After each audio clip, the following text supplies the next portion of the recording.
नमस्कार दोस्तों, best education YouTube channel पर आपका एक बार फिर से स्वागत है। हम बाल विकास एवं शिक्षा शास्त्र की प्रश्नोत्तरी का 2 नंबर वीडियो लेकर आए हैं।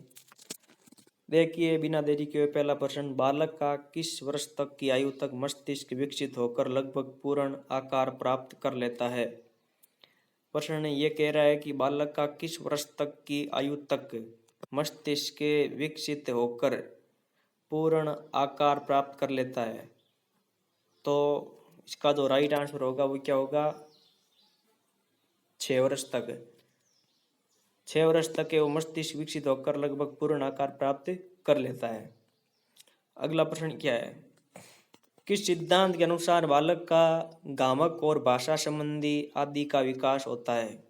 बालक का गामक और भाषा संबंधी आदि का विकास होता है। तो विकास का दिशा का सिद्धांत ये कहता है कि जो व्यक्ति होता है उसका विकास जो हमेशा है वो सिर से पैर की ओर और केंद्र से परिधि की ओर होता है। तो ये तो नहीं है गामक और भाषा से संबंधित। एकीकरण का सिद्धांत ये भी नहीं है। परस्पर समबद्ध का सिद्धांत ये भी नहीं है। विकास क्रम का सिद्धांत ये एकदम राइट आंसर होगा। प्रश्न ये था कि किस सिद्धांत के अनुसार बालक का गामक और भाषा संबंधी आदि का विकास होता है। तो विकास का क्रम का सिद्धांत, विकास क्रम का सिद्धांत। अगला प्रश्न, के अनुसार बालक का विकास सिर से पैर की दिशा में होता है। तो विकास की दिशा का सिद्धांत ये कहता है कि बालक का जो विकास है वो सिर से पैर की तरफ होता है, जिसको हम कहते हैं सिफेलोकोडल। सिफेलोकोडल का मतलब होता है सिर से पैर की ओर, यानी कि सबसे पहले शिशु का सिर विकसित होता है, उसके बाद में धीरे धीरे जो पैर की तरफ के भाग हैं वो विकसित होते हैं, यानी कि सिर से पैर की तरफ विकास की दिशा होती है। अगला प्रश्न देखिए, किस मनोवैज्ञानिक के अनुसार बुद्धिमान माता पिता के बच्चे बुद्धिमान, साधारण माता पिता के बच्चे साधारण और मंद बुद्धि माता पिता के बच्चे मंद बुद्धि होते हैं। इसी प्रकार शारीरिक रचना की दृष्टि से भी बच्चे माता पिता के समान होते हैं। ये बोल रहे हैं कि बुद्धिमान माता पिता के जो बच्चे हैं वो बुद्धिमान होंगे, साधारण माता पिता के बच्चे साधारण होंगे और मंद बुद्धि माता पिता के बच्चे मंद बुद्धि वाले होंगे। तो ये कहता है माता पिता के समान होते हैं। तो सोरेनसन नामक वैज्ञानिक ने ये कहा था। किसने कहा था? सोरेनसन नामक वैज्ञानिक ने। अगला प्रश्न, लेमार्क ने वंशानुक्रम के किस नियम को अस्वीकार करते हुए लिखा कि व्यक्तियों द्वारा अपने जीवन में जो कुछ भी प्राप्त किया जाता है वे उनके द्वारा उत्पन्न किए जाने वाले व्यक्तियों को संक्रमित किया जाता है, यानी कि उपार्जित लक्षणों की वंशागति का सिद्धांत। तो लेमार्क ने वंशानुक्रम के किस नियम को अस्वीकार करते हुए लिखा है कि व्यक्तियों द्वारा अपने जीवन में जो कुछ भी प्राप्त किया जाता है वे उनके द्वारा उत्पन्न किए जाने वाले व्यक्तियों को संक्रमित किया जाता है। तो मेंडल का नियम, समानता का नियम, प्रत्यागमन का सिद्धांत। तो ये प्रश्न है अर्जित गुणों के संक्रमण का सिद्धांत अस्वीकार नहीं होगा। फिर यहाँ पर ये प्रश्न थोड़ा गलत लग रहा है मेरे को, यहाँ स्वीकार ही होगा केवल, तब जाकर ये राइट ऑप्शन होगा अर्जित गुणों के संक्रमण का नियम। अगला प्रश्न है, किस मनोवैज्ञानिक के अनुसार वातावरण में वे सब बाह्य तत्व आ जाते हैं जिन्होंने व्यक्ति को जीवन से आरंभ करने के समय से प्रभावित किया। बहुत मोस्ट प्रश्न है ये। किस मनोवैज्ञानिक के अनुसार वातावरण में वे सब तत्व आ जाते हैं जिन्होंने व्यक्ति को जीवन आरंभ करने के समय से प्रभावित किया है। राइट ऑप्शन हो जाएगा इसका वुडवर्थ। अगला प्रश्न है, वातावरण वह बाहरी शक्ति है जो हमें, ये दोनों परिभाषा इंपॉर्टेंट, दोनों को याद रखना है। वातावरण वह बाहरी शक्ति है जो हमें प्रभावित करती है, ये सबसे पहले किसने कहा था? रोस ने। और ये वातावरण में वे सब बाह्य तत्व आ जाते हैं जिन्होंने व्यक्ति को जीवन आरंभ करने के समय से प्रभावित किया है, ये किसने कहा था? वुडवर्थ ने। अगला प्रश्न है, मनोवैज्ञानिक फ्राइड के अनुसार इदम का आधार किसे मानेंगे? इदम अहम परम एम। इदम का आधार है वो सुख को माना जाता है। इदम है केवल सुख चाहता है, उसको और किसी से क्या कोई मतलब नहीं है, केवल सुख चाहता है, भोग विलास की जिंदगी जीना चाहता है इदम। अगला प्रश्न है, समुद्र में तैरते हुए हिमखंड से मन की तुलना किसने की थी? तो ये फ्राइड मोदे ने की थी। अगला प्रश्न है, विकास पूर्ण से अंश की ओर, ज्ञान सामान्य से विशिष्ट की ओर अग्रसर होता है, ये सिद्धांत किस वाद के अंतर्गत आता है? देखो यहाँ संकेत मिल रहा है पूर्ण से अंश की ओर, तो पूर्णाकारवाद या पूर्णाकार हम बोल सकते हैं गेस्टाल्टवाद, तो इसका 2 नंबर जो ऑप्शन है वो राइट होगा। और यहाँ पर जो याद करने वाली चीज है, ये एग्जाम के अंदर गहनता से पूछी जा सकती है, ये याद रखना है आपको। तो ज्ञान है वो सामान्य से विशिष्ट की ओर अग्रसर होता है, बहुत मोस्ट है ये, याद रखना। पूर्ण से अंश की ओर तो सबको याद रहता है, ये याद करके जाना आपको, सामान्य से विशिष्ट की ओर। अगला प्रश्न है, प्रसिद्ध मनोवैज्ञानिक गैसेल ने अभिवृद्धि व विकास के किस सिद्धांत का समर्थन करते हुए यह कहा कि यद्यपि 2 व्यक्ति समान नहीं होते किंतु सभी सामान्य बालकों में विकास का क्रम समान होता है? ये बात किस विकास के कौन से सिद्धांत से संबंधित है? समान प्रतिमान का सिद्धांत। यानी कि ये बोल रहा है कि यद्यपि 2 व्यक्ति समान नहीं होते, मतलब 2 व्यक्ति समान तो नहीं है, परंतु उनके अंदर जो विकास का क्रम है भाई, सिर से पैर की, और सबके अंदर सिर का ही विकास होगा सबसे पहले, इसे हम बोलते हैं समान प्रतिमान का सिद्धांत। तो मानव के विकास का क्रम गर्भावस्था से लेकर खाली जगह तक सतत रूप से चलता रहता है। तो विकास का क्रम है वो गर्भावस्था से लेकर वृद्धावस्था तक सतत रूप से चलता रहता है। इसके बाद अगला प्रश्न है, कितने महीने में शिशु के दांत आने प्रारंभ हो जाते हैं? ये इंपॉर्टेंट क्वेश्चन है, वेरी इंपॉर्टेंट लगा रहा हूँ ये क्वेश्चन। मोस्ट इसी प्रकार के प्रश्न पूछे जाते हैं रीट भर्ती में। कितने महीने में शिशु के दांत आने प्रारंभ हो जाते हैं? 6 महीने का जो लड़का होता है, शिशु होता है, उसमें दांत निकलना प्रारंभ हो जाता है, लगभग 6 महीने का। इंपॉर्टेंट क्वेश्चन है ये। अगला प्रश्न देखिए, किनके कथा अनुसार बालक प्रथम 6 वर्षों में बाद के 12 वर्षों से दुगुना सीख लेता है या दुगना सीख लेता है? ये कहा था गैसेल ने। इसको याद करने की ट्रिक बता रहा हूँ भाई। 6 का दुगना क्या, 6 का दुगुना 6 आया एक, तो इसमें एक 12 आया, एक 6 वोल्टेज का सेल और एक 12 वोल्टेज का सेल, गैसेल सेल। अगला प्रश्न है, शेष अवस्था के किन वर्षों में शिशु का शारीरिक विकास अति तीव्र गति से होता है? तो शिशु का शारीरिक विकास अति तीव्र गति से होता है प्रथम 3 वर्षों के अंदर। शेष अवस्था में शिशु का जो शारीरिक विकास होता है बहुत तेज गति से होता है, प्रथम जो 3 साल होती है उनमें। अगला प्रश्न है, वंशानुक्रम खाली जगह व्यक्ति गुणों का योग है। तो जो वंशानुक्रम होता है वो जन्मजात व्यक्ति गुणों का योग होता है, इम्पोर्टेंट है। तो यहाँ पर जो ये अर्जित आया, ये अर्जित तो है ना, जो अर्जित तो वातावरण से होगा, तो वंशानुक्रम की बात हो रही तो ये जन्मजात होगा। तो राइट ऑप्शन 2 नंबर ही होगा इसका। अगला प्रश्न है, मानव शरीर का निर्माण खाली जगह के योग से होता है। तो मानव शरीर का निर्माण है वो कोषों के योग से होता है। कोष का मतलब होता है ये जो, जैसे ये एक शुक्राणु है और ये एक अंडाणु है। जब ये दोनों संलयित हो जाते हैं तो एक कोशिका बनती है, जो जिसको हम जाइगोट कहते हैं, और इसी को हम बोलते हैं कोष। अगला प्रश्न, शरीर का आरंभ जिस कोष से होता है वे क्या कहलाता है? बहुत मोस्ट क्वेश्चन है। शरीर का जो आरंभ होता है जो जिस कोष से आरंभ होता है वो क्या कहलाता है? हमेशा संयुक्त कोष कहलाता है। बढ़िया इंपॉर्टेंट प्रश्न है ये। अगला जो प्रश्न है, संयुक्त कोष किस क्रम में आगे बढ़ता है? देखो भाई, सबसे पहले एक कोशिका से कितनी कोशिकाएं बनेगी? 2, 2 से कितनी बनेगी? 4, 4 से कितनी बनेगी? 8, 8 से कितनी बनेगी? 16, 16 से कितनी बनेगी? 32। तो इस प्रकार ये बढ़ती है संख्या इनकी। तो 4 नंबर ऑप्शन राइट हो जाएगा। संयुक्त कोष किस क्रम में आगे बढ़ता है? 4 नंबर ऑप्शन राइट हो जाएगा। संयुक्त कोष का निर्माण 2 उत्पादक कोषों से होता है। जो संयुक्त कोष है इसका निर्माण 2 उत्पादक कोषों से होता है। अगला प्रश्न, पुरुष दोनों के कोषों में कितने गुणसूत्र होते हैं? स्त्री व पुरुष दोनों के कोषों में स्त्री का जो कोष होगा उसमें 23 गुणसूत्र होंगे और पुरुष का जो कोष होगा उसके अंदर 23 गुणसूत्र होंगे। स्त्री कोश का मतलब है अंडाणु और पुरुष कोश का मतलब है शुक्राणु, तो 23 होते हैं इनके अंदर। अगला प्रश्न देखिए, प्रत्येक गुणसूत्र में कितने पितृयक होते हैं? तो प्रत्येक गुणसूत्र में कितने पितृयक होते हैं? तो प्रत्येक गुणसूत्र में पितृयक की संख्या पूछ जाए तो आपको बताना 40 से 100। अगला प्रश्न है, मानसिक व शारीरिक गुणों को एक पीढ़ी से दूसरी पीढ़ी में कौन हस्तांतरित करता है? मानसिक व शारीरिक गुणों को एक पीढ़ी से दूसरी पीढ़ी में कौन हस्तांतरित करता है? तब आपका राइट आंसर होगा पितृयक। क्या होगा? पितृयक।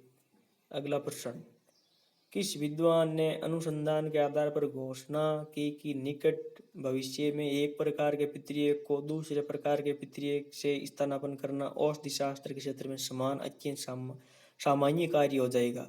इसके द्वारा भावी संतानों की कुछ दुस्साहसी रोग जैसे मधुमेह आदि से रक्षा की जा सकेगी। तो ये किसने कहा था? डॉक्टर हरगोविंद खुराना ने। अगला प्रश्न, वंशानुक्रम का नियम है? बीजकोश की निरंतरता का नियम, प्रत्यागमन का नियम, संक्रमण का नियम, उपरोक्त सभी। तो ये सभी है वंशानुक्रम के नियम है। चाहे बीजकोश की निरंतरता की बात करें, प्रत्यागमन की बात करें, संक्रमण की बात करें, उपरोक्त सभी सही है। अगला प्रश्न है, बीजकोश की निरंतरता के नियम के प्रतिपादक कौन थे? बीजकोश की निरंतरता के नियम के प्रतिपादक कौन थे? मोस्ट क्वेश्चन है, मोस्ट लगा रहा हूँ। बीजकोश की निरंतरता के नियम के प्रतिपादक कौन थे? विजमेन। कौन थे? विजमेन। इसने चूहों की पूंछें काटी थी लगभग 21-22 पीढ़ी तक, और अगली पीढ़ी में देखता रहा कि पूंछ है या नहीं है, तो पूंछ मिलती थी इसको। तो यानी कि बीजकोश की निरंतरता है वो बनी रहती है, ये खत्म नहीं होती। विजमेन ने लेमार्क का जो सिद्धांत था उसका खंडन किया था। किस नियम के अनुसार बालक अपने माता पिता के विशिष्ट गुणों का त्याग करके सामान्य गुणों को ग्रहण करते हैं? तो ये उल्टा हो रहा है एकदम काम। तो प्रत्यागमन का नियम है वो ये कहता है कि बालक अपने माता पिता के विशिष्ट गुणों का त्याग कर सामान्य गुणों को ग्रहण करता है। अगला प्रश्न देखिए, किस नियम के अनुसार माता पिता द्वारा अपने जीवन काल में अर्जित किए जाने वाले गुण उनकी संतान को प्राप्त होते हैं? तो किस नियम के अनुसार माता पिता द्वारा अपने जीवन काल में अर्जित किए जाने वाले गुण उनकी संतान को मिलते हैं? भिन्नता, समानता, प्रत्यागमन ये गलत है। संक्रमण का नियम, उपार्जित लक्षणों की वंशागति का नियम भी कहते हैं इसको, संक्रमण का नियम। अगला प्रश्न है, मेंडल के नियम के प्रतिपादक कौन थे? Gregor John Mendel. Pisum sativum नामक पौधे पर प्रयोग किया था, और उद्यानी मटर कहते हैं उसको। तो ग्रेगर जॉन मेंडल है, इन्होंने 3 नियम दिए थे आनुवंशिकता के। अगला प्रश्न है, किस नियम के अनुसार वर्ण संकर प्राणी या वस्तुएं अपने सामान्य अथवा मौलिक रूप की ओर अग्रसर होती है? किस नियम के अनुसार वर्ण संकर प्राणी या वस्तुएं अपने सामान्य अथवा मौलिक रूप की ओर अग्रसर होती है? ये बात कौन कहता है? मेंडल। मेंडल का नियम कहता है कि संकर जो प्राणी होता है या वस्तु होती है वो अपने मूल रूप में आना चाहती है, अग्रसर होती है। ये बात बताई थी मेंडल ने। मेंडल ने किस पर प्रयोग किए थे?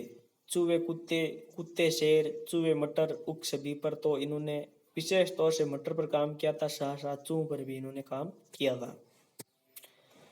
किस नियम के अनुसार जैसे माता पिता होते हैं वैसी ही संतान होती है? तो ये नियम कौन सा है? समानता का नियम। जैसे माँ बाप वैसे उसके बेटा बेटी। अगला प्रश्न, किस नियम के अनुसार बच्चे अपने माता पिता की सच्ची अनुकृति नहीं होते? मतलब थोड़ी बहुत क्या पाई जाती है? भिन्नता का नियम होगा। अगला प्रश्न है, अनुभव एवं प्रशिक्षण द्वारा व्यवहार में परिवर्तन लाना ही अधिगम्य है। ये 2 शब्द आए ना, अनुभव एवं प्रशिक्षण, तब आपको सीधा आंसर ठोकना है, गेट्स मोदे। अगला प्रश्न है, स्वाभाविक व्यवहार में होने वाले प्रगतिशील परिवर्तन या परिमार्जन को ही अधिगम या सीखना कहते हैं। स्वाभाविक व्यवहार में होने वाले प्रगतिशील परिवर्तन या परिमार्जन को ही अधिगम या सीखना कहते हैं। ये परिभाषा किसकी है? E.R. हिलगार्ड। इसमें आपको दो वर्ड याद रखने, स्वाभाविक व्यवहार आएगा। स्वाभाविक व्यवहार है ये नाम, ये दो शब्द आते हैं, आपको ई आर हिल गार्ड करनी है। अगला प्रश्न है, निम्न में से अधिगम की विशेषता है। अधिगम सार्वभौमिक है एवं जीवन भर चलता रहता है। यह तो है, सार्वभौमिक होता है, चाहे जापान में जाओ चाहे अमेरिका में हो, सब जगह होता है अधिगम। अधिगम विकास एवं परिवर्तन दोनों है। बिल्कुल, अधिगम है वो विकास एवं परिवर्तन दोनों है। अधिगम के द्वारा विकास भी होता है और व्यक्ति में चेंज भी आता है। अधिगम उद्देश्य पूर्ण एवं सक्रिय होता है। बिल्कुल, बिना उद्देश्य के कौन अधिगम करेगा, तो उक्त सभी हो जाएगा राइट आंसर। अगला प्रश्न, अधिगम को प्रभावित करने वाला छात्र संबंधी कारक है। छात्र का शारीरिक एवं मानसिक स्वास्थ्य, ये तो छात्र संबंधी कारक है। यानी कि अगर छात्र का शारीरिक स्वास्थ्य बिगड़ जाता है तो छात्र का जो अधिगम है वो प्रभावित होगा। बिल्कुल, छात्र की बुद्धि प्रभावित करती है क्या, रुचि और बुद्धि। अगर बच्चे की पढ़ने में रुचि नहीं है तो अधिगम कैसे हो पाएगा, तो ये भी है। छात्र की पारिवारिक स्थिति एवं स्मरण शक्ति, एक बच्चे का पारिवारिक स्थिति स्मरण शक्ति अगर कमजोर है या पारिवारिक स्थिति है वो कमजोर है तो अधिगम करने में असमर्थता दर्शाता है। तो उक्त सभी होंगे छात्र संबंधी कारक। अगला प्रश्न, अधिगम के बंध सिद्धांत के प्रतिपादक है। अधिगम का जो बंध बॉन्ड थ्योरी ऑफ लर्निंग नाम आए तब आपको बताना थार्नडाइक संयोजनवाद, थार्नडाइक। अगला प्रश्न है अस्वाभाविक उत्तेजक के प्रति। अस्वाभाविक उत्तेजक का मतलब है इसके अंदर जो घंटी बजाई जाती थी के प्रति स्वाभाविक उत्तेजक के सम्मान, यानी कि स्वाभाविक उत्तेजक मतलब स्वाभाविक उत्तेजक होता है रोटी या मांस का टुकड़ा, तो वो मांस का टुकड़ा है वो स्वाभाविक उत्तेजक होता है, उसको देखने से लार आती थी, परंतु इस स्वाभाविक उत्तेजक से पहले घंटी बजाई जाती थी, तो केवल घंटी बजाने से लार आने लग गई, तो इसको हम बोलते हैं समबद्ध प्रतिक्रिया या अनुकूलित अनुक्रिया। अगला प्रश्न, अधिगम को अधिक प्रभावशाली बनाने का तरीका है। अधिगम को हम अधिक प्रभावशाली कैसे बना सकते हैं, तो जो अभिप्रेरणा देना, प्रलोभन देना, प्रलोभन तो होगा ही नहीं, इसमें अभिप्रेरणा देना ये इम्पोर्टेंट है। अधिगम को हम अभिप्रेरणा से अधिक प्रभावशाली बना सकते हैं। अगर किसी बच्चे को मोटिवेट किया जाए, अभिप्रेरित किया जाए तो आसानी से अधिगम कर पाएगा। इसके दो ऑप्शन और है, नई शिक्षण तकनीक प्रयुक्त करके, ये ठीक नहीं है, उक्त में से कोई नहीं, ये हो नहीं सकता, तो अभिप्रेरित किया जाना चाहिए बच्चे को, वो राइट होगा। अधिगम निम्न में से किस बात पर निर्भर नहीं करता, आर्थिक स्थिति पर, आयु एवं परिपक्वता पर, अभिप्रेरणा पर, पूर्व अनुभव पर। देखो जो पूर्व अनुभव है इसके ऊपर डिपेंड करता है अधिगम। अगर बच्चे को हमें जब सिखाते हैं तो पूर्व अनुभव के आधार पर जब नई जानकारी दी जाती है तो वो जल्दी सीख जाता है, और बच्चे को आयु के अनुसार, परिपक्वता के अनुसार ही शिक्षा देनी चाहिए। ऐसा नहीं है कि एक बालक प्रथम कक्षा में बैठा और उसको 12वीं बायो का ज्ञान दिया जाए तो वो नहीं सीख पाएगा। अभिप्रेरणा भी अधिगम को प्रभावित करती है, बच्चे की जो आर्थिक स्थिति है वो प्रभावित नहीं करती है। मतलब इन चारों ऑप्शनों में से जो हमारा अच्छा आंसर होगा वो होगा आर्थिक स्थिति, क्योंकि हम कुछ बच्चों को देखते हैं जो काफ़ी बिल्कुल गरीब होते हैं। जैसे एक बाड़मेर का उदाहरण कुछ पीछे के सालों में देखने को मिला था, वहाँ से एक वैज्ञानिक बना था, झोंपड़ी का बालक, झोंपड़ी में रहने वाला बालक इसरो के अंदर, तो उसकी जो आर्थिक स्थिति है उसके ऊपर निर्भर नहीं करता है। प्रयोगात्मक विधि को व्यवहारिक प्रयोग के रूप में प्रारंभ करने वाले मनोवैज्ञानिक हैं। प्रयोगात्मक विधि भाई इसका सीधा सीधा आंसर है विलियम वुंट। अगला प्रश्न है, अधिगम की सफलता का प्रमुख आधार क्या है। लक्ष्य प्राप्ति की उत्कृष्ट इच्छा जब होगी, अभिप्रेरित रहेगा बालक, तभी वो अधिगम की सफलता उसको मिलेगी। अगला प्रश्न है, सीखना विकास की प्रक्रिया है। सीखना क्या है, विकास की प्रक्रिया, यानी सीखने से विकास भी होता है। ये शब्द किसके हैं, वुडवर्थ के। किसके हैं, वुडवर्थ के। मोस्ट क्वेश्चन है ये, सीखना विकास की प्रक्रिया है, वुडवर्थ ने कहा था।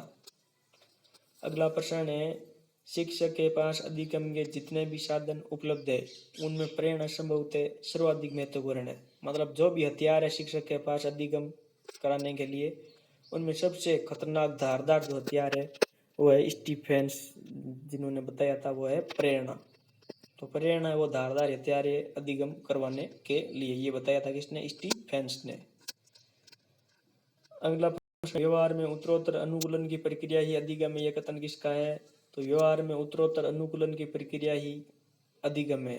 उत्तरोत्तर अनुकूलन यानी कि अब मैं इसको याद करने का तरीका बता रहा हूँ। इसका राइट आंसर तो हो जाएगा Skinner Charles Charles E Skinner.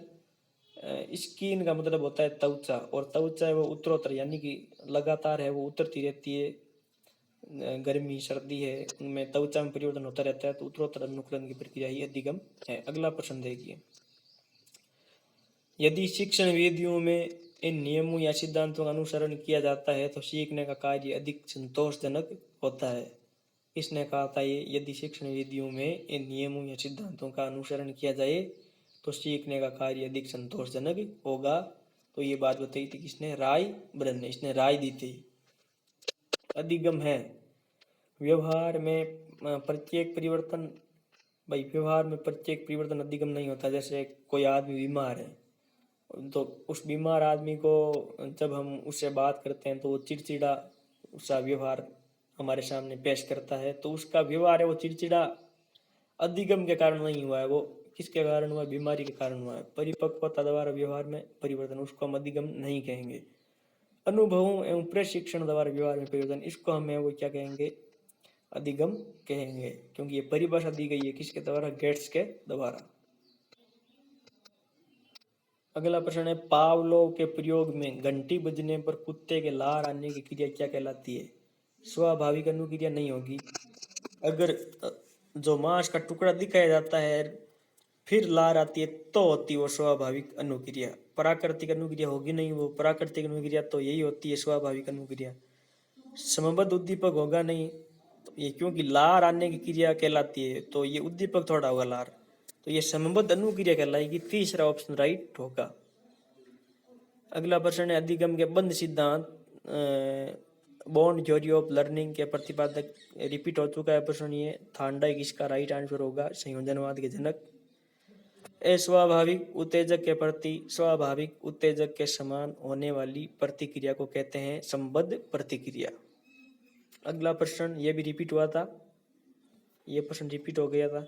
अधिगम का सूचना प्रसाधन सिद्धांत, ये इंपॉर्टेंट प्रश्न है, ये बिल्कुल इंपॉर्टेंट प्रश्न है। इंफॉर्मेशन प्रोसेसिंग थ्योरी, अधिगम का सूचना प्रसाधन सिद्धांत किसने दिया था? कार्ल रॉजर्स ने दिया था। इंपॉर्टेंट प्रश्न है रीट भर्ती के लिए।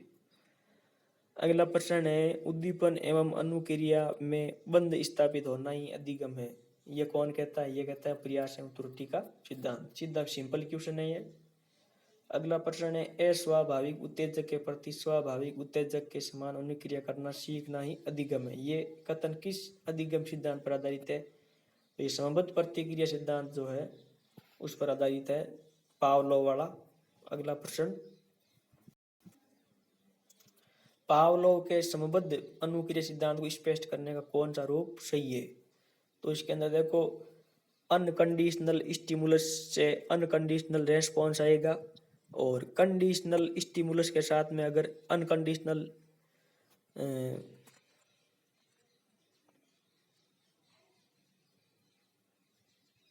यदि हम कंडीशनल स्टिमुलस के साथ में अनकंडीशनल स्टिमुलस देते हैं तो जो क्रिया होती है उसको तो भी हम उसको हम यूसीआर ही कहते हैं, अनकंडीशनल रेस्पॉन्स कहते हैं।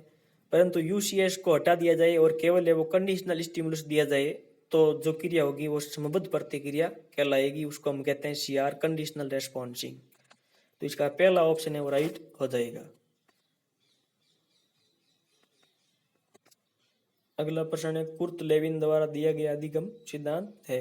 कुर्ट लेविन के द्वारा दिया गया अधिगम सिद्धांत है क्षेत्र सिद्धांत, मोस्ट है ये। तो ये इंपॉर्टेंट प्रश्न है, कुर्ट लेविन द्वारा दिया गया अधिगम सिद्धांत है क्षेत्र सिद्धांत। 3 नंबर जो क्षेत्र सिद्धांत है ये किसके द्वारा? फील्ड थ्योरी इसको हम कहते हैं, वेक्टर थ्योरी कहते हैं। ये कुर्ट लेविन द्वारा दिया गया था। टोपोलॉजी भी क्या कहा जाता है, फादर ऑफ कंडीशनिंग माने जाते हैं। फादर ऑफ कंडीशनिंग अनुबंधन के जनक पावलोव होते हैं। फादर ऑफ कंडीशनिंग पूछा जाए आपको तो पावलोव बताना है। अगला प्रश्न है, अधिगम सिद्धांतों एवं उनके प्रवर्तक का कौन सा युगम असंगत है?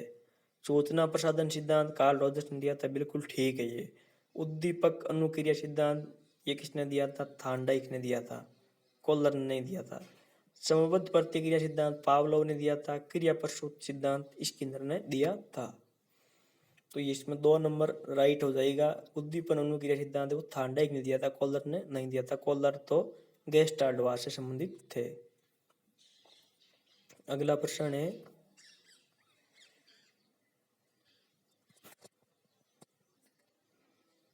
अगला जो प्रश्न है हमारा, प्रसिद्ध मनोवैज्ञानिक स्किनर ने अधिगम का कौन सा सिद्धांत प्रतिपादित किया था? तो इन्होंने कार्यात्मक अनुबंध सिद्धांत दिया था। अनुबंध क्रिया सिद्धांत, आवश्यकता अनुक्रम सिद्धांत, अंतर्दृष्टि सिद्धांत ये अलग है। कार्यात्मक अनुबंध सिद्धांत किसने दिया था? स्किनर ने। अगला प्रश्न है, निम्न में से कौन सा जोड़ा सुमेलित है? आवश्यकता अनुक्रम सिद्धांत हर्जबर्ग मास्लो ये सही है। उद्दीपन अनुक्रिया सिद्धांत थार्नडाइक ये भी सही है। समबद्ध का सिद्धांत थार्नडाइक ने दिया था ये भी सही है। उक्त सभी होगा। अगला प्रश्न है, अधिगम के अंतर्दृष्टि सिद्धांत को प्रारंभ करने का श्रेय किसको जाता है? तो अंतर्दृष्टि किससे संबंधित है? गेस्टाल्टवाद से। तो गेस्टाल्टवादियों को इसका श्रेय होगा। अगला प्रश्न है, निम्न में से ई.एल. थार्नडाइक का अधिगम का नियम नहीं है। अभ्यास का नियम, तत्परता का नियम, प्रभाव का नियम। प्रभाव के नियम को हम परिणाम का नियम भी कहते हैं। शास्त्रीय का इसके अंदर नहीं है। अगला प्रश्न, अधिगम के इनसाइट थ्योरी सिद्धांत के प्रतिपादक कौन है?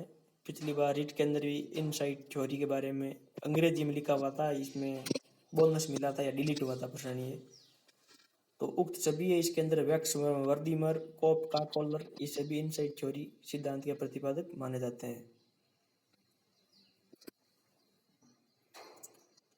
अगला क्वेश्चन है, अधिगम के पुनर्बलन सिद्धांत के प्रतिपादक है। तो अधिगम का पुनर्बलन का सिद्धांत है वो क्लार्क एल हल ने दिया था।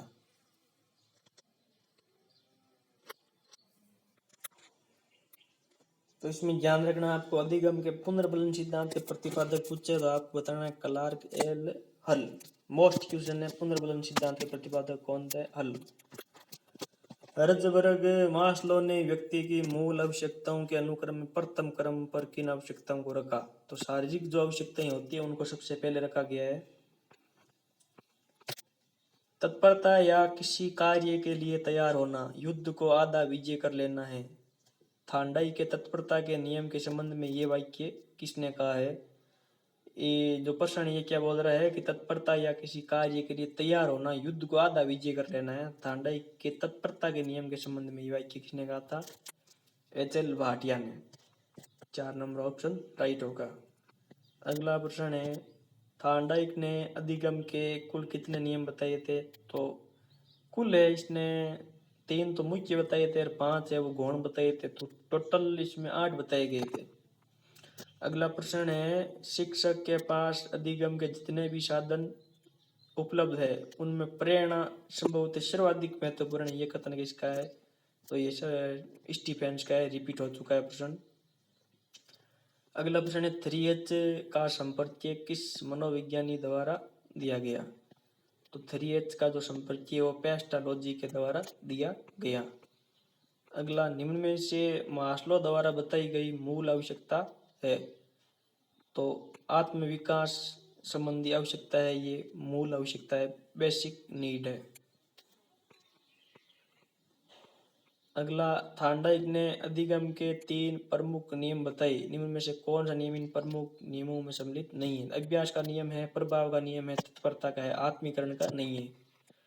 अगला प्रश्न है, एक परिस्थिति में सीखा हुआ काम दूसरी परिस्थिति में किया जा सकता है, ये कथन किस सीखने के नियम पर आधारित है? तो इसका ऑप्शन है आंशिक क्रिया का नियम, आत्मीकरण का नियम, संबंधित परिवर्तन का नियम या शास्त्रीय परिवर्तन का नियम। तो इसमें तीसरा ऑप्शन राइट होगा। अधिगम के स्थानापन्नता सिद्धांत के प्रवर्तक कौन है? मोस्ट क्वेश्चन है, एडविन गुथ्री। मोस्ट क्वेश्चन है ये, स्थानापन्नता सिद्धांत के प्रवर्तक कौन है? एडविन गुथ्री।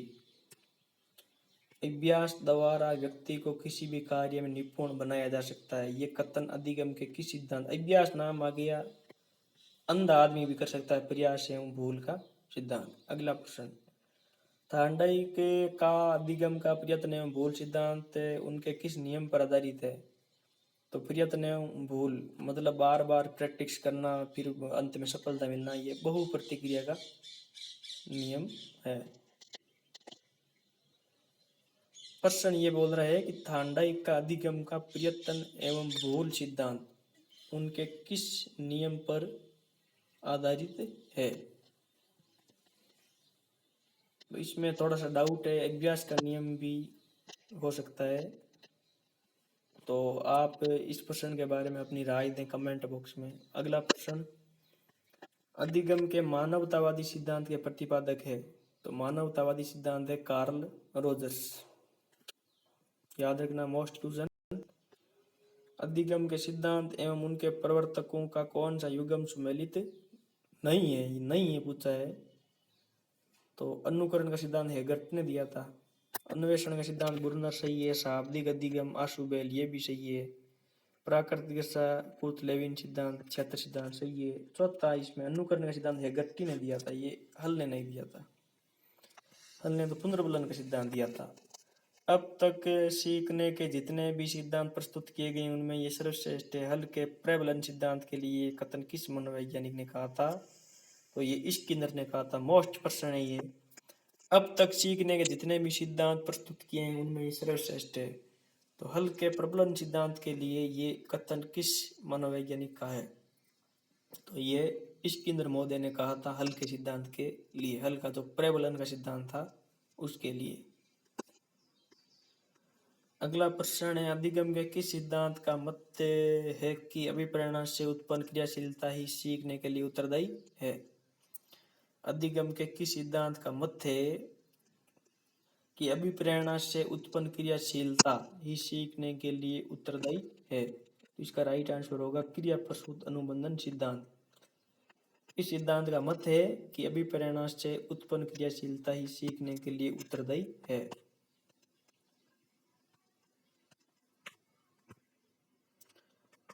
अगला प्रश्न है, शिक्षक अपनी संपूर्ण विषय सामग्री को छोटे छोटे खंडों में विभाजित करके छात्रों के समक्ष प्रस्तुत करता है, ये अधिगम के किस नियम पर आधारित है? तो ये आंशिक क्रिया का नियम। छोटे छोटे अंशों में तोड़कर वो प्रस्तुत कर रहा है, तो आंशिक क्रिया का नियम होगा। मैस्लो के अनुसार मूल आवश्यकताएं कितने प्रकार की होती है? मोस्ट क्वेश्चन है, 5 प्रकार की। मोस्ट क्वेश्चन है, मैस्लो के अनुसार मूल आवश्यकताएं कितने प्रकार की होती है? 5 प्रकार की। मैस्लो के अनुसार व्यक्ति में बी प्रेरक कितने होते हैं? मैस्लो के अनुसार व्यक्ति में बी प्रेरक, बी मोटिव कितने होते हैं? 18। मोस्ट प्रश्न है ये भी, वेरी मोस्ट प्रश्न है। मैस्लो के अनुसार व्यक्ति में बी प्रेरक कितने होते हैं? 18। अगला प्रश्न है, थार्नडाइक के अधिगम के मुख्य नियम है? प्रभाव का नियम, तत्परता का नियम, अभ्यास का नियम, उक्त सभी। तो ये सभी है वो मुख्य नियम है। अगला प्रश्न है, जब किसी विषय के सामान्य सिद्धांतों को अच्छी तरह से समझ लेता है, जब बालक किसी विषय के सामान्य सिद्धांतों को अच्छी तरह से समझ लेता है तो उसमें उस ज्ञान को अन्य परिस्थितियों में प्रयोग करने की योग्यता प्राप्त हो जाती है। ये कथन अधिगम स्थानांतरण के कौन सिद्धांत से संबंधित है? तो ये समरूप तत्वों या समतात्विक सिद्धांत कहता है, जब बालक किसी विषय के सामान्य सिद्धांतों को अच्छी तरह से समझ लेता है तो उसमें उस ज्ञान को अन्य परिस्थितियों में प्रयोग करने की योग्यता प्राप्त हो जाती है। तो ये समतात्विक सिद्धांत कहलाता है। अगला प्रश्न है, सामान्य व विशिष्ट तत्वों के सिद्धांत के प्रतिपादक कौन है? तो ये सीधा प्रश्न है, स्पीयरमैन। गणित विषय का ज्ञान विज्ञान विषय के अधिगम में सहायक होता है। गणित विषय का ज्ञान विज्ञान विषय के अधिगम में सहायक होता है। ये तथ्य अधिगम स्थानांतरण के किस सिद्धांत से संबंधित है? तो यही बात है, समतात्विक सिद्धांत गणित विषय का ज्ञान है वो विज्ञान विषय के अधिगम में सहायता कर रहा है। कुछ तत्व समान रहे होंगे तभी तो सहायता कर रहा है, तो समतात्विक सिद्धांत। थार्नडाइक द्वारा अपने प्रयोग में भूखी बिल्ली को उत्तेजित करने हेतु उद्दीपक के रूप में किसका प्रयोग किया गया? तो मछली का जो टुकड़ा या मांस था उसका उपयोग किया गया। अगला प्रश्न है, थार्नडाइक ने अधिगम के कितने प्रमुख नियम बताए? तो 3 बताए थे, सीधा सिंपल है। प्रभाव का विस्तार नियम है, प्रभाव का विस्तार नियम है, संबंधित है। प्रभाव का मतलब प्रभाव का नियम किसने दिया था? थांडाई ने। अगला प्रश्न है, जब एक परिस्थिति में प्राप्त अधिगम यानी ज्ञान का प्रयोग अन्य परिस्थिति में सीखने में कठिनाई उत्पन्न करे तो वे कहलाता है नकारात्मक स्थानांतरण। इसको नकारात्मक स्थानांतरण कहते हैं भाई। अगर एक परिस्थिति में सीखा गया ज्ञान दूसरी परिस्थिति में कठिनाई पैदा कर रहा है तो नकारात्मक स्थानांतरण कहलाएगा। अगला प्रश्न है, अधिगम के किस सिद्धांत में अभ्यास द्वारा सीखने पर सर्वाधिक बल दिया गया है? तो अधिगम के किस सिद्धांत में अभ्यास द्वारा सीखने पर सर्वाधिक बल दिया गया? उद्दीपन अनुक्रिया सिद्धांत यानी थांडाई का जो नियम है उसमें।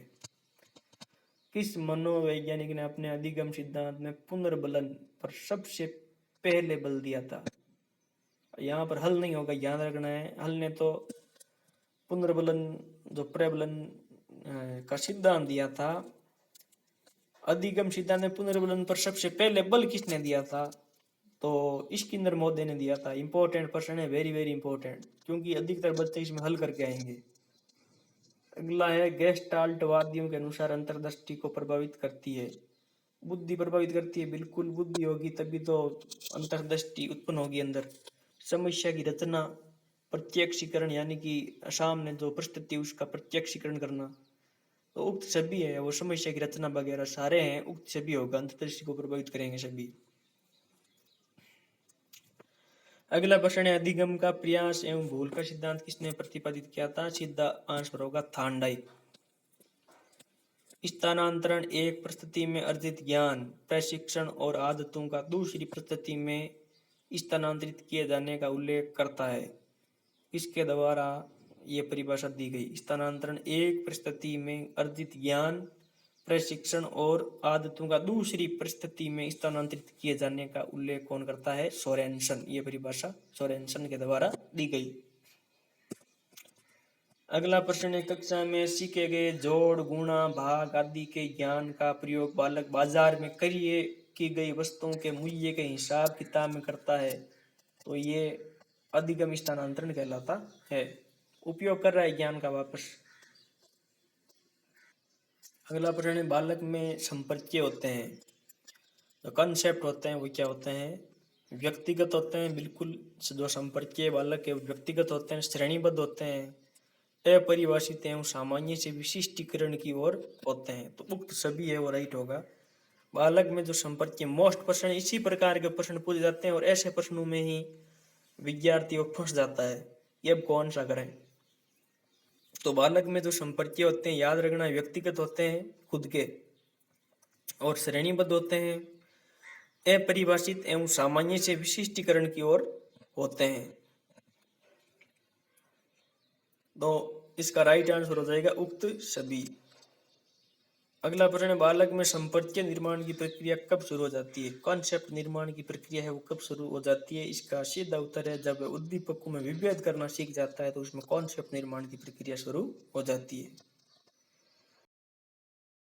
विधि है अनसीखी विधि, त्रुटि एवं भूल विधि, अंतर्दृष्टि विधि। तो समस्या समाधान की कौन कौन सी विधियां हैं? देखो, बार बार त्रुटि कर रहा है बालक, भूल कर रहा है और लास्ट में उस त्रुटि को सुधार लेता है तो वहां पर समस्या का समाधान निहित होता है। अनसीखी विधि ये भी होती है, और अंतर्दृष्टि विधि, इसमें तो समस्या का समाधान होता ही अंत में। उक्त सभी होगा। समस्या समाधान का प्रथम चरण है, सबसे पहले समस्या समाधान है, उसमें समस्या समाधान हम कब करते हैं? जब हमें क्या होती है, कोई कठिनाई अनुभव होती है, तभी तो करते हैं हम समस्या समाधान। तो समस्या समाधान का प्रथम चरण होता है कठिनाई अनुभव करना। अगर कठिनाई अनुभव नहीं होगी तो फिर समस्या समाधान किस बात का? अगला प्रश्न है, अधिगम की अन्वेषण या खोज विधि के प्रवर्तक कौन है? आर्मस्ट्रांग। बिल्कुल सरल। अन्वेषण विधि आधारित है, करके सीखो। खोज विधि, अन्वेषण विधि ये करके सीखो, लर्निंग बाय डूइंग पर आधारित होती है। अगला प्रश्न है, प्राथमिक शाला तक के बालकों की रुचि होती है उन वस्तुओं में जिन्हें वे देख सकता है, सुन सकता है, जिन्हें वे छू सकता है, जिनका वे स्वाद ले सकता है, उस सभी में इसमें वो सेंसरी मोटर नर्वे वाली बात आ रही है। ज्ञानेंद्रियों का ज़्यादा से ज़्यादा उपयोग प्राथमिक शाला तक के बालकों के लिए होना चाहिए। तो वो ज्ञानेंद्रियों के माध्यम से ज़्यादा सीखते हैं, उनकी जो ज्ञानेंद्रियाँ उन्हीं के द्वारा ज्ञान का अर्जन किया जाता है प्राथमिक शाला तक के बालक। अगला जो प्रश्न है वो बोल रहा है आनुभाविक की अधिगम की प्रकृति को निर्धारण करने वाले कारक है। दैनिक अनुभव करके सीखना, सामाजिक समूह प्रक्रियाएं, उक्त सभी। तो इसमें सकारात्मकता के अनुसार उक्त सभी है वो राइट आंसर होगा। आनुभाविक अधिगम है बालक के अनुभव के माध्यम से गठित अधिगम। तो सीधा आंसर है इसका, इसमें आप जाने की जरूरत नहीं है चारों ऑप्शनों पर। बालक के अनुभव के माध्यम से गठित अधिगम है, उसी को हम आनुभाविक अधिगम कहते हैं। बच्चा अपने अनुभव के द्वारा क्या सीखता है उसे ही तो कहते हैं हम आनुभाविक अधिगम। अगला प्रश्न है अधिगम को सुगम बनाने वाले अनुभव है। अधिगम को सुगम बनाने वाले अनुभव है। सहभागिता एवं अभिज्ञान है ये। आंतरिकरण एवं विस्तारण ये भी है, और उद्भाषण ये भी है। उक्त सभी होगा इसका राइट आंसर। अगला प्रश्न है मनुष्य को सर्वश्रेष्ठ प्राणी कहा जाता है क्योंकि ये चिंतनशील है। ऐसा थोड़ा है भाई कोई जानवर है वो चिंता करता रहता है, केवल मनुष्य ही चिंतनशील प्राणी माना जाता है। अगला चिंतन एक खाली जगह प्रक्रिया है, ये मोस्ट प्रश्न है। मानसिक प्रक्रिया होती है, चिंतन मस्तिष्क के द्वारा किया जाता है। सामान्यतः ये कौन सी प्रक्रिया होती है? मानसिक प्रक्रिया होती है।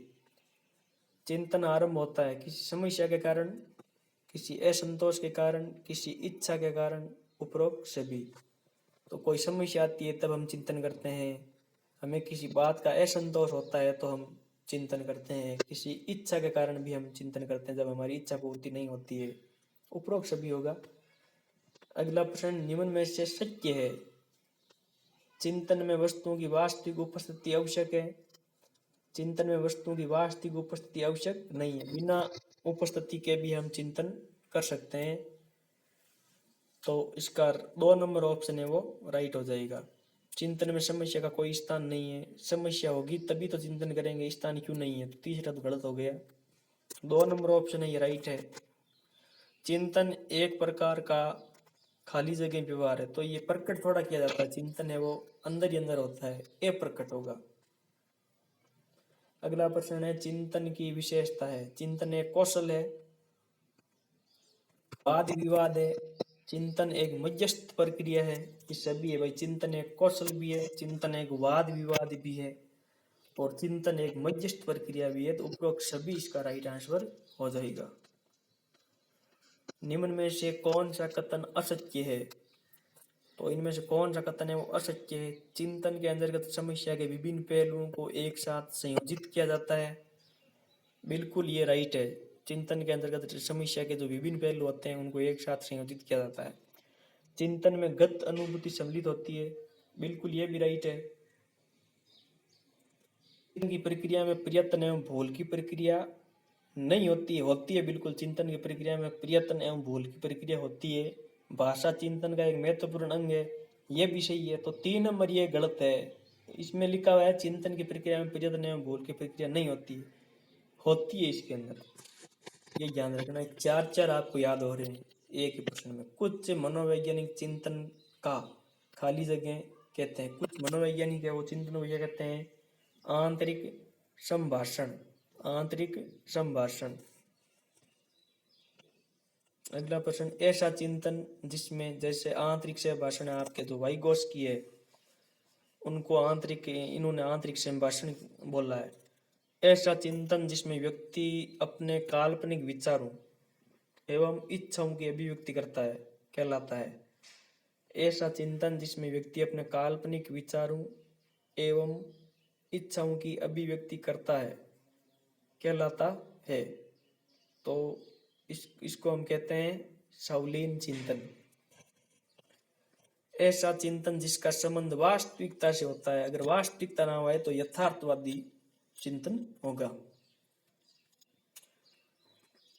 किस प्रकार के चिंतन को मनोवैज्ञानिकों ने विवेचन अथवा तर्कणा कहा है? विवेचन और तर्कणा किसे कहा जाता है? यथार्थवादी चिंतन को। कौन से चिंतन को आगमनात्मक चिंतन भी कहा जाता है? तो सृजनात्मक चिंतन को आगमनात्मक चिंतन कहा जाता है। कौन सा चिंतन निगमनात्मक चिंतन कहलाता है? तो अभिसारी जो चिंतन होता है उसको निगमनात्मक चिंतन कहते हैं। किस चिंतन में व्यक्ति किसी घटना, तथ्य अथवा वस्तु की सच्चाई स्वीकार करने से पहले उसके दोष गुण दोष की परख कर लेता है? तो आलोचनात्मक चिंतन। तो प्रश्न है हमारा, किस प्रकार के चिंतन में संवेदना अथवा तथा प्रत्यक्षीकरण कार्य करते हैं? तो प्रत्यक्षात्मक चिंतन इसमें संवेदना तथा प्रत्यक्षीकरण कार्य करता है। किस प्रकार के चिंतन का संबंध पूर्व अनुभवों पर आधारित भविष्य से होता है? तो काल्पनिक चिंतन। अगला प्रश्न है, किस प्रकार के चिंतन का संबंध पूर्व निर्मित प्रत्ययों से होता है जिनकी सहायता से भविष्य के किसी निश्चय पर पहुंचना संभव होता है? तो प्रत्यात्मक चिंतन। सबसे उच्च प्रकार का चिंतन किसे माना जाता है? प्रत्यक्षात्मक चिंतन, प्रत्यात्मक चिंतन, काल्पनिक चिंतन, तार्किक चिंतन। तो तार्किक चिंतन होता है उसको सबसे उच्च प्रकार का चिंतन माना जाता है। 2015 में पूछा गया। जॉन डीवी ने विचारात्मक चिंतन किसे कहा है? तार्किक चिंतन को। जॉन डीवी ने विचारात्मक चिंतन किसे कहा है? तार्किक चिंतन को। चिंतन का साधन है प्रतिबोधन तथा प्रतिमा, प्रत्यय तथा भाषा, संकेत तथा सूत्र, ये सभी है वो चिंतन के साधन है। चिंतन की क्रिया को खाली जगह के माध्यम से उत्तेजना मिलती है। चिंतन की क्रिया को प्रतिबोधन के माध्यम से उत्तेजना मिलती है। तो इसका प्रतिबोधन होगा राइट आंसर 1 नंबर। व्यक्ति के पूर्व अनुभव किसके रूप में विद्यमान होते हैं? प्रतिमा के रूप में विद्यमान होते हैं। चिंतन की प्रक्रिया में व्यक्ति खाली जगह के माध्यम से स्वयं से बातचीत करता है। के अंदर प्रत्यय, प्रतिमा, संकेत, भाषा। तो इसका भाषा राइट आंसर हो जाएगा। भाषा के द्वारा अपने आप में बात करता है। जब संकेत किसी चेतन या क्रियात्मक अनुक्रिया के लिए उद्दीपन के रूप में कार्य करता है तो उसे क्या कहते हैं? जब संकेत किसी चेतन या क्रियात्मक अनुक्रिया के लिए उद्दीपन के रूप में कार्य करता है तो उसे क्या कहते हैं? चिन्ह। विज्ञान और गणित में चिंतन को खाली जगह के सारे विकसित किया जाता है सूत्रों के द्वारा। चिंतन को प्रभावित करने वाला कारक है सशक्त प्रेरणा में बुद्धि, प्रत्यय ज्ञान में रुचि, भाषा, सतर्कता, लचीलापन, उपरोक्त सभी है वो चिंतन को प्रभावित करते हैं। चिंतन में खाली जगह अत्यधिक सहायक होती है। पश्चात दृष्टि, पूर्व दृष्टि, अंतर्दृष्टि, सभी उपरोक्त सभी ये चिंतन में अत्यधिक सहायक होती है। अगला प्रश्न है, चिंतन के विकास का उपाय क्या है? शिक्षकों को बालकों के ज्ञान का विस्तार करना चाहिए क्योंकि ज्ञान चिंतन का मुख्य स्तंभ है। शिक्षक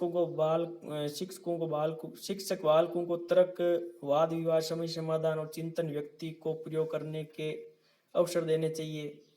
शिक्षक को बालकों को जिज्ञासु बनाना चाहिए। तो ये सभी बातें सही है, उपरोक्त सभी। किस मनोवैज्ञानिक के अनुसार आगमनात्मक विधि खोज और अनुसंधान की विधि है? तो आगमनात्मक विधि है वो खोज और अनुसंधान की विधि है, ये कहा था भाटिया ने। सृजनात्मक चिंतक द्वारा किस प्रकार का तर्क अधिक प्रयोग किया जाता है? सृजनात्मक आगमनात्मक तर्क इसका ज्यादा प्रयोग किया जाता है। तो ये वीडियो काफी लंबा हो गया और काफी प्रश्न मैंने इसमें बहुत इंपॉर्टेंट क्वेश्चन करवाए हैं। इस वीडियो को ज़्यादा से ज़्यादा शेयर करें, चैनल को सब्सक्राइब करें और बेल आइकन को अवश्य दबाएं। और अपने दोस्तों को जिनको आवश्यकता है इस वीडियो को जरूर से जरूर शेयर करें। जय हिंद, जय भारत।